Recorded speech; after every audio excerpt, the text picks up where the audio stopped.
या देवी बोधरूपेण मद्बुद्धिं तस्तुषि सदा मां प्रेरयति वाचा तया तामेव संस्तु।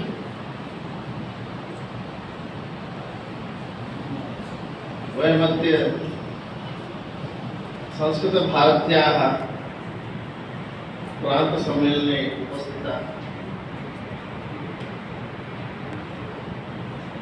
महान् सन्तोषः जायते।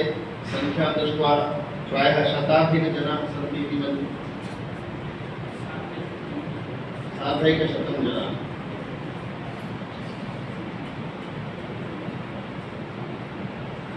यतोहि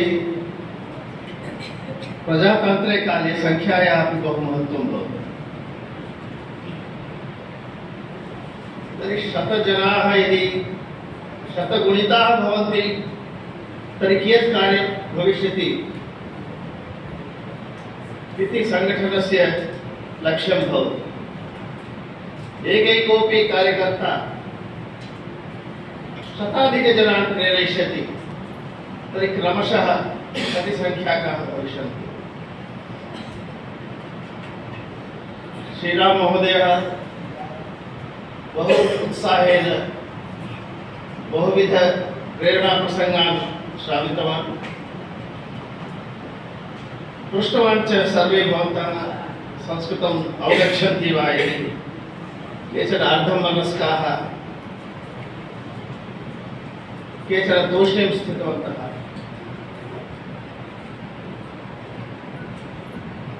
तर्हि अहं किञ्चित् इतोपि विस्तरेण प्रष्टुम् इच्छामि।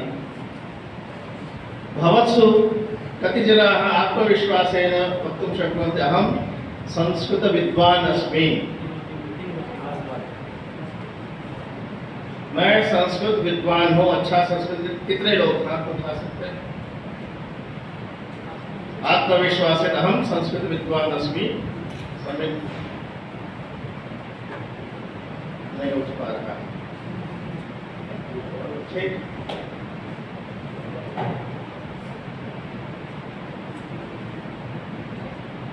अहम संस्कृतम जानामि। मैं संस्कृत जानता हूं। ये कितने लोग कह सकते हैं? आनंद। संस्कृतम जाना। अहम संस्कृतम अवगच्छामि। मैं संस्कृत समझता हूं। कति जना? प्राय सर्वे संस्कृतम अवगच्छामि।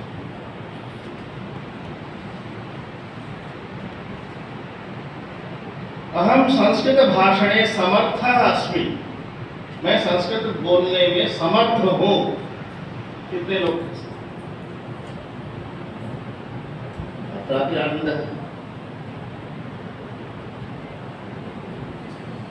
मैं संस्कृत बोलता हूं। अहम संस्कृतं वदामि। अहम संस्कृत संभाषणशीलः अस्मि। कति जनाः? अत्र चिन्तायाः विषयः। अत्र चिन्तायाः संस्कृत विद्वान् न कोऽपि अस्ति इति उक्तवान्। चिन्ता एव नास्ति। मास्तु विद्वांसः। संस्कृत विद्वान् की आवश्यकता नहीं है। तद अस्माकं कार्यं नास्ति। ये विश्वविद्यालय है कामेश्वर सिंह दरभंगा है, वो करेगा। संस्कृत विद्वानों को वहाँ अपने घेरे में रखे रहेगा। चिंता नास्ति। संपूर्णानंद विश्वविद्यालय इससे भी पुराना है, वो अपने घेरे में कुछ विद्वानों को रखे रहेगा। चिंता नास्ति। जगन्नाथ विश्वविद्यालय इस तरह से एवं रूपेण 15 विश्वविद्यालयाः इदानीं जाताः। अस्माकं पठनकाले केवलं संपूर्णानंद एकः विश्वविद्यालयः आसीत्। दरभंगा द्वौ एव। क्रमशः इदानीं 15 विद्यालयाः जाताः। तो तेषु विश्वविद्यालयेषु महाविद्यालयेषु विद्वांसः तिष्ठन्तु नाम अस्माकं चिन्ता नास्ति। अतः तद अस्माकं उद्देश्यः एव नास्ति। अस्माकं लक्ष्यम् एव नास्ति। हमारा लक्ष्य विद्वानों के बारे में है ही नहीं। अन्येषु विषयेषु भवतां स्वीकारोक्तिः आनंददायकमासीत्। मैं संस्कृत जानता हूँ। काफी लोगों ने कहा मैं संस्कृत समझता हूँ, ये भी कहा। थोड़ा उससे कम लोगों ने कहा मैं संस्कृत बोलने में समर्थ हूँ, समर्थ में कमी है कुछ लोगों ने कहा, लेकिन अंत में आकर जो है मैं संस्कृत बोलता हूँ। आवश्यक अस्माकं लक्ष्यमस्ति संस्कृत, ये वदन्ति संस्कृत संभाषणशीलानाम् आवश्यकता अस्ति। तो यहाँ जितने लोग हैं सब लोग संस्कृत समझते हैं, सब समझते हैं। बोलने का सामर्थ्य हो सकता आप लोगों में कुछ दो चार लोगों में न हो जो संस्कृत न पढ़े हो। अन्ये सर्वे एतावत् शास्त्री वा आचार्य कक्षायां वा प्रथमा मध्यमा कुत्रापि पठन्तः सन्ति, तेषां सामर्थ्यम् अस्ति, तत् सन्देहः एव नास्ति, सामर्थ्यम् अस्ति, परन्तु न वदामः। स चिन्तायाः विषयः, तत्र अस्माकम् उद्देश्यम् अस्ति, तदेव अस्माकं संस्कृतभारत्याः मूलं लक्ष्यम् अस्ति। किञ्चित् तस्य इतिहासं वदामि। यदा स कालखंडः 1977-78 का कालखंड, तिरुपति विद्यापीठम, तिरुपति विद्यापीठे वयं छात्राः भवादृशाः छात्राः। अहं शास्त्री कक्षायाम् आसम्, जनार्दन हेगड़े महोदयः शिक्षाशास्त्री आगतः, चमो कृष्णशास्त्री प्राक्शास्त्री द्वितीय वर्षे आसन्। 1977-78 की बात। तादृशाः वयं छात्राः परस्परं तिरुपति विद्यापीठे एका उक्तिरासीत्, तदानीं बीएड एकवर्षस्य बीएड भवति स्म। एकवर्षस्य बीएड छात्र अध्यापकाः कुत्रत्याः, एकः कर्णाटकस्य, एकः तमिलनाडु, एकः बिहारतः, एकः उत्तरप्रदेशतः, एवं भिन्न राज्येभ्यः अध्यापकाः सन्ति। तथैव छात्राः अपि तदानीं बीएड कर्तुं नियुक्ताः अध्यापकाः आगच्छन्ति स्म, डिप्यूट होकर टीचर। गुजरात से 2 सीट, बिहार से 5 सीट, महाराष्ट्र से 5 सीट, एवं रूपेण आसीत्। तर्हि सर्वे आगत्य तिरुपति मध्ये भाषा का भाषा, तेलुगु भाषा। तिरुपति मध्ये भाषा, तिरुपति विद्यापीठे भिन्न राज्येभ्यः आगताः जनाः कथं भाषन्ते स्म, तत्र संपर्क भाषाय उदाहरणं ददामि। सम्पूर्णस्य देशस्य कृते एतादृशं करणीयं भवति इति। तत्र संपर्क भाषा संस्कृतमासीत्। सर्वे अध्यापकाः संस्कृतेन पाठयन्ति स्म, अन्यकार्यं वदन्ति स्म, तथैव छात्राः अपि।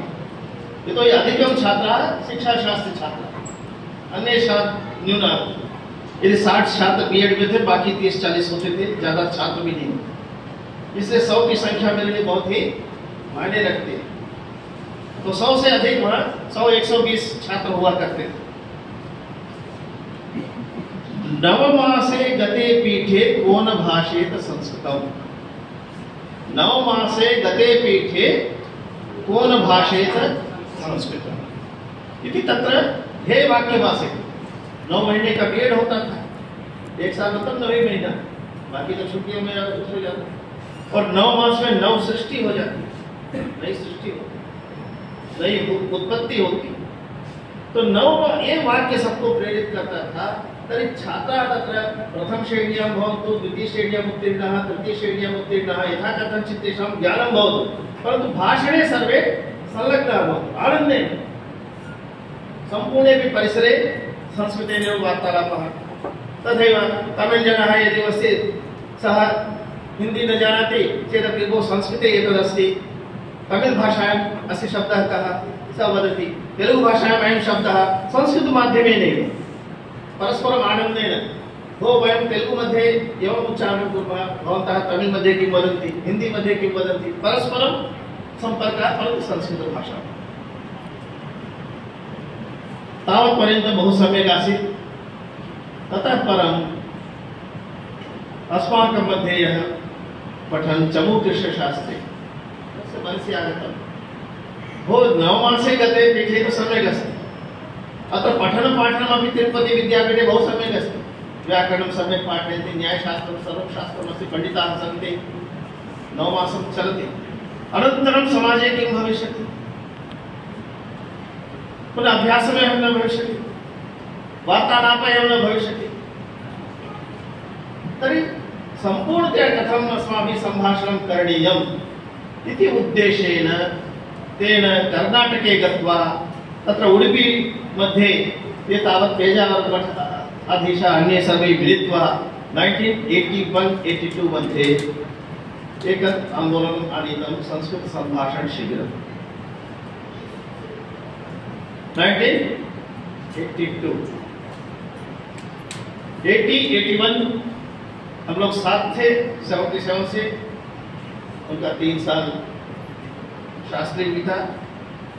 तदनंतर हम आचार्य कक्षा में आगतवान, शिक्षा शास्त्री, शिक्षाचार्य, ये 2 साल मेरा जो है।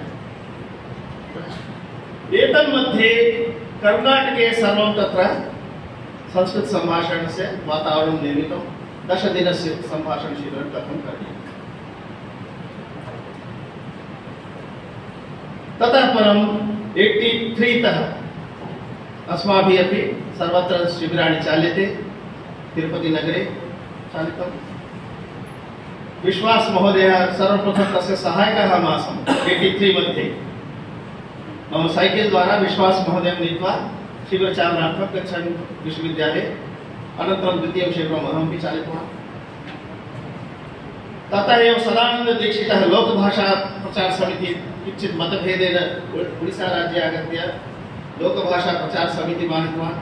अत्र केचन जनाः लोकभाषा समित्यापि संलग्नाः सन्ति। बिहार राज्ये इदानीं पश्यन् अस्मि। तर्हि तादृशे काले अस्माभिः प्रारब्धम्। 83-84 शिक्षाचार्य जब हम लोग कर रहे थे, उसका थीसिस डिसर्टेशन उन दिनों जो है टाइप करने वाले लोग नहीं, तिरुपति में एक ही टाइपिस्ट होता था, बहुत भीड़ होती थी, तो सबने सोचा कि हाथ से हम लोग लिखेंगे। एमएड का डिसर्टेशन हाथ से लिखा। 6 लोग थे, YS रमेश, चंद्रशेखर, जो अभी चंद्रशेखर हमारे साथ रिटायर हुए हैं, YS रमेश जयपुर में अभी, और भी 3 लोग थे, 6 लोग थे। तो निश्चय हुआ कि इसको हम कहाँ से जिराक्स कहाँ कराएं। तिरुपति छोटी जगह थी, वहाँ जिराक्स भी उस समय मैनुअल जिराक्स पूरा काला हो जाता। तो हम लोग चेन्नई गए, महोदय बदामी, चेन्नई गए, आपके नगर में गए हम। 15 दिन वहां रहे, वहां क्योंकि ऑटोमेटिक जिराक्स हो सकता। तो 15 हम तीनों लोग, मैं, रमेश, चंद्रशेखर, बाकी तीनों का भी सब लेकर गए और पूरा। तो वहां जिराक्स कराते थे, कुछ कुछ छोड़ या लिखते थे। 15 दिन वहां रहे। प्रतिदिनम एक लोकयाने बसयाने गच्छन्तः स्मः। अस्माकं यतोहि तदानीम् उत्साहः प्रारम्भः आसीत् संस्कृत प्रचारस्य शिबिरस्य। पृष्ठद्वारेण एकः, पूर्वद्वारेण एकः गच्छति। भो चन्द्रशेखरः, चीटिकां स्वीकरोतु। भो रमेशः, मम समीपे धनं नास्ति, परिवर्तः नास्ति, अहं ददामि। कति रूप्यकाणि? 5 रूप्यकाणि। एवं वार्तालापः प्रतिदिनं अस्माकं निश्चयः आसीत्। 10 वादने गच्छामः, अनेनैव यानेन गच्छामः। निश्चितम् एकं बस् यानं, तत्रैव गच्छामः। पुनः आगमनसमये 15 दिनानि अस्माभिः कार्यं कृतं तत्र एतादृशं। चतुर्थे पञ्चमे दिने सः कण्डक्टर् वदति, भो चीटिकां स्वीकरोतु।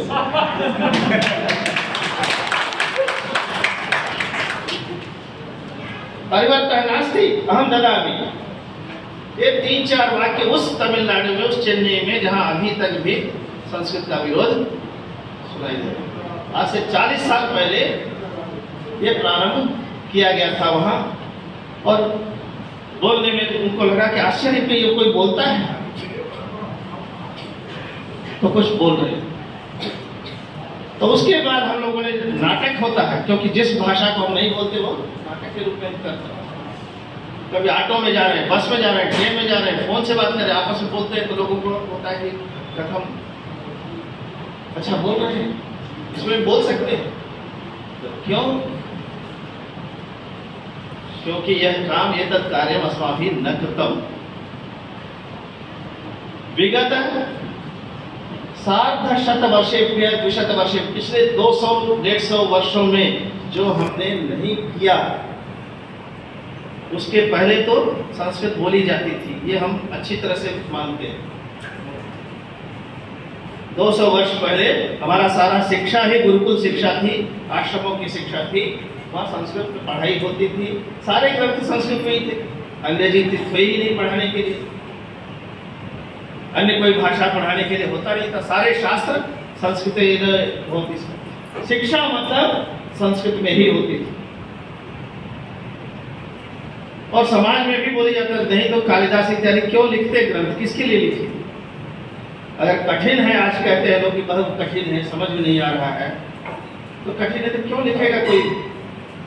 कोई पागल तो नहीं थे लोग ग्रंथ लिखते जाए, कठिन चीज को जबरदस्ती लिख रहा है कोई? क्योंकि उसके नाटकों का मंचन होता था, काव्यों का आनंद से पढ़ते थे, उस पर चर्चा विमर्श होते थे। तो एतादृशं तत्र प्रतिदिनं तत्र लोकभाषायाम् अपि संस्कृतस्य व्यवहारः आसीत् 200 वर्षेभ्यः पूर्वं। फिर ये नए आक्रांता लोग आए, नई शिक्षा व्यवस्था आ गई, हमारा शिक्षा परंपरा बदल गई। शिक्षा परंपरा बदल गई तो उसमें जो है, जो पूरा सारा संपूर्ण शिक्षा संस्कृत माध्यमेन आसीत्, माध्यमस्तु गतः, संस्कृत माध्यम तो गया। सबसे पहला संस्कृत माध्यम गया, उसके बाद संस्कृत व्यवहार गया, उसके साथ संस्कृत संभाषण करने के लिए गया, संस्कृत भाषा के रूप में भी नहीं रह, संस्कृत एक विषय के रूप में रह गया। उसको चाहे हिंदी में पढ़ाओ, बंगाली में पढ़ाओ, तेलुगु में पढ़ाओ, किसी भाषा माध्यम से पढ़ा सकते हैं, यह लोगों ने लाया। व्याकरण अनुवाद पद्धति इसलिए लाई गई ताकि मूल भाषा जो बोल रहे हैं उससे कटे कैसे लोग, मूल ग्रंथों से कटे कैसे लोग। आप संस्कृत पढ़िए, मोनियर विलियम्स की डिक्शनरी लेकर पढ़िए, मैक्स मुलर की व्याख्या से पढ़िए, इंग्लिश से पढ़िए। तो इस तरह के जब हुए तो हमने जो है भाषा केवल संस्कृत एक विषय। बहुत से लोग आज भी मिलेंगे, विद्वान ऐसे ऐसे लोग मिलेंगे। मेरा भी हाई स्कूल में संस्कृत था, मेरा भी 8th तक संस्कृत था, because Sanskrit is a scoring subject. वो भाषा से, भाषा माध्यम से, भाषा और भाषा से कब वो सब्जेक्ट हो गई, जैसे गणित या विज्ञान सब्जेक्ट हो गया। गणित तो स्कोरिंग हो सकता है, संस्कृत कैसे स्कोरिंग है? क्यों स्कोरिंग है? सब कोई भाषा अगर सबके लिए बराबर है तो स्कोरिंग इसलिए है क्योंकि पढ़ी नहीं जा रही है, कुछ कम लोग पढ़ रहे हैं, तो जैसे तैसे उनको 90 नंबर देना है, 80 नंबर देना है। इस उदारता से हमने उनको अंक दिए और उस उदारता से लोगों ने पढ़ा कि इसमें पढ़ने से हमको अंक मिलेंगे, किसी और के बजाय इसको ले लो, सब्जेक्ट इसको ले लो, सब्जेक्ट के रूप में 10 वाक्य रट के लिख दो, मिल जाएगा। 2 लाइन लिख दो, 5 नंबर मिल गया। जबकि हिंदी का पेपर आपका जो है कितने पेज का होता था, अंग्रेजी का पेज कितने पेज का होता था, लेकिन 1 पृष्ठ 2 पृष्ठ में लिखो, संस्कृत का जो है 80-90 मिल जाता। तेन किम जातम आत्मसात करणं न जातम, भाषाएं आत्मसात करणं न जातम, केवलम यद रचितम तत् परीक्षायां भवितम वमनानंतरम उदरम रिक्तम, फ्रेश जातम, यद अधीतम तद गुरवे समर्पितम गतम। उसके बाद हम अपने व्यापार में आगे, क्योंकि चक्र बदल गया। जैसा आपने कहा, कोई इंजीनियरिंग में जा रहा है, कोई डॉक्टर में जा रहा है, कोई अन्य जा रहा है, तो वहाँ 8th 10th क्लास तक तो जो स्कोरिंग सब्जेक्ट था वो भी वहीं तक। और कुछ लोग जो है तो गुरुकुल को किसी तरह बचाना है, बचाना है, तिरुपति वाले हो, कामेश्वर वाले हो, संपूर्ण वाले हो, तो गुरुकुल पद्धति के तरह ही अपने ही बाउंड्री के अंदर, बाउंड्री के अंदर बाहर न सुनाई दे कि हम क्या कर रहे हैं, उस बाउंड्रीज के बाहर समाज में न सुनाई दे कि हम क्या कर रहे हैं। समाज से इसका कोई मतलब नहीं है।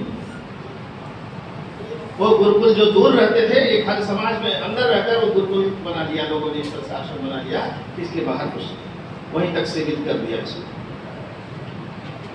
तो एवं कारणेन किं जातं भाषायाः व्यवहारः गतः।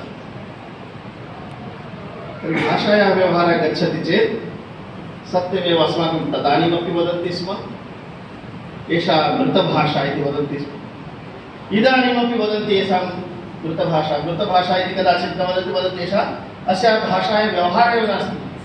जिस भाषा में कोई बोलता नहीं है, कोई व्यवहार नहीं करता है, उसके लिए करोड़ों रुपया सरकार क्यों खर्च कर रही है? ये हमारे उच्च सदन में प्रश्न जब पूछा जा रहा है कि जिस भाषा को बोलने वाले नहीं है, इसको समझने वाले लोग नहीं है, उस पर करोड़ों रुपया क्यों खर्च कर रहा है सरकार? तो हमारे जब नेतृत्व इस तरह से करने वाले प्रश्न पूछ रहे हैं, तब हमको कहने में जरा भी संकोच नहीं हो रहा है कि ये 150 साल 200 साल में जो हमने गलती की, उसका ये फल है। अस्माकं पूर्वजाः संस्कृतज्ञ तेषां मनसि कल्पना एव नासीत्, कल्पना ही नहीं थी उनके अंदर कि इसको व्यवहार भाषा रहनी चाहिए समाज में। यदि भाषा या व्यवहार न भविष्यति चेत् का हानि भविष्यति तैः न चिन्तितं, सा कल्पना नासीत्। तेन अभ्यासः न जाता।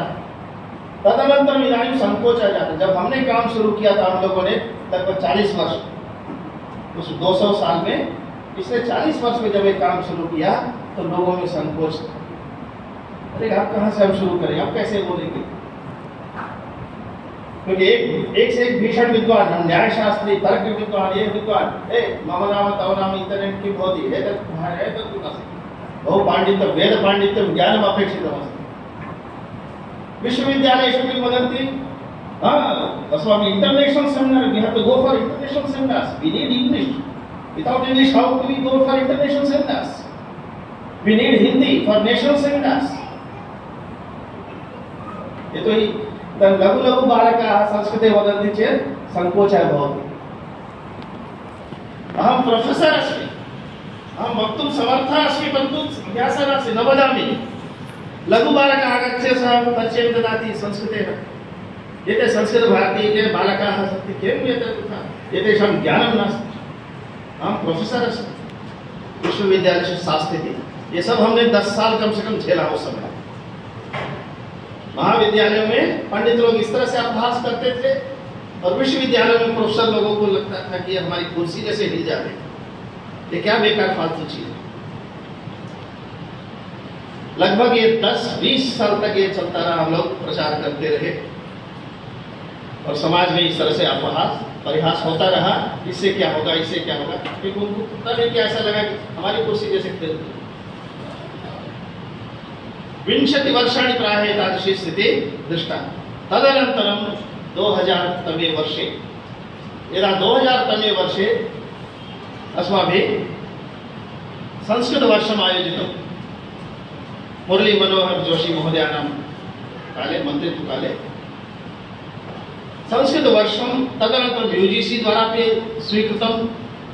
ततः परं किम् आसीत्, क्रमशः ये संस्कृत कक्षा संस्कृत सम्भाषणे समर्थाः तेषां नियुक्तिः भवतु, संस्कृतमाध्यमेन परीक्षा भवतु, संस्कृतप्रचाराय धनं सर्वकारेण अपि किञ्चित् UGC माध्यमेन दत्तं, संस्कृतशिक्षकाः अनौपचारिकशिक्षकाः एते भवन्तु, यतोहि औपचारिकरूपेण विश्वविद्यालय न पाठयिष्यति। ये विश्वविद्यालय महाविद्यालय अपनी पंडिताई अपने इसमें जो उसके घमंड में रह गए और भाषा व्यवहार को लुप्त करते जा रहे, ये कभी नहीं करने वाले। जो काम संस्कृत भारती ने इसलिए प्रारंभ किया, इस उद्देश्य से प्रारंभ किया।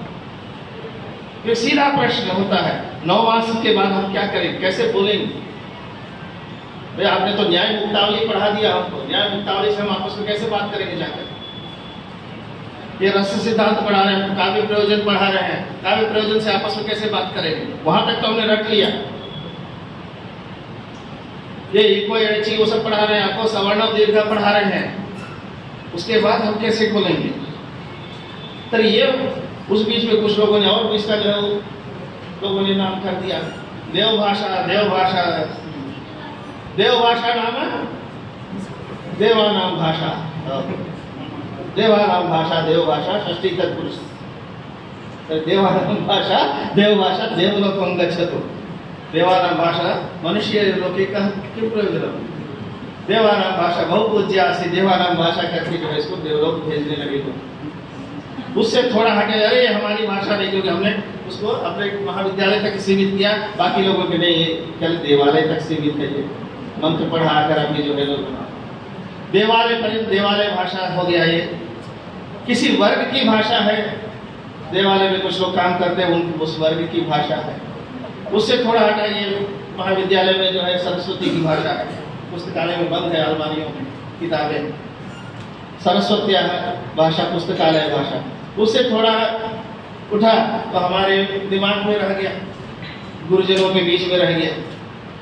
उससे थोड़ा सा निकला छात्रों के बीच रह गया।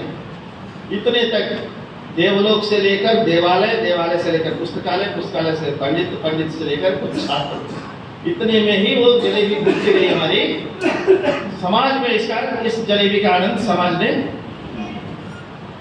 न हमने उनको देना चाहा, न वो लेना चाहे, लगा कि इसके हमें कोई मतलब नहीं, ना हमने सोचा कि उसको उनको मतलब है, न वो सोचे। ये स्थिति है। तो क्यों ये स्थिति बन रही है? क्योंकि हमारी कल्पना नहीं थी, हमारी कल्पना नहीं थी कि इसे हानि क्या हो सकती है।